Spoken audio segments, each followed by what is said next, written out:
Hi అండి. నమస్తే. ఈరోజు మరి యొక్క కథ మీతో పంచుకోవడానికి ఇలా వచ్చేసాను. రండి కథ విందాం శ్రద్ధగా. ఈరోజుటి కథ పేరు బడాయి ఎలుక. అరవిందాపురం అనే ఊరిలో పాపయ్య అని ఒక రైతు ఉండేవాడు.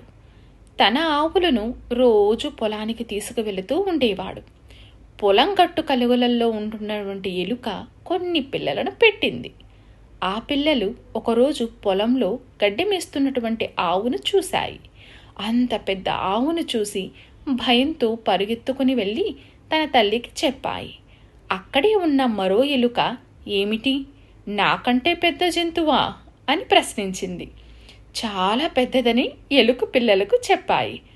ఆ ఎలుక కలుగులలోకి పోయి బాగా ఆహారం తిని వచ్చి, ఇప్పుడు చూడండి, మీరు చూసిన జంతువు నా శరీరం కంటే పెద్దదిగా ఉంటుందా అని ప్రశ్నించింది.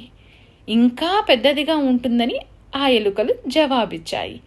ఈసారి ఇంకా పెద్దగా కనిపించాలని ఇంకా ఎక్కువగా తినేసరికి పొట్ట పగిలి అక్కడే చనిపోయింది. చూసారా, ఇందులో నీతి ఉందండి.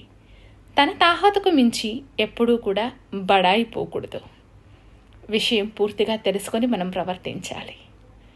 నా వీడియోలు మీకు నచ్చుతున్నాయన్న ఉద్దేశంతో ఈ వీడియోలు తీయడం జరుగుతుందండి.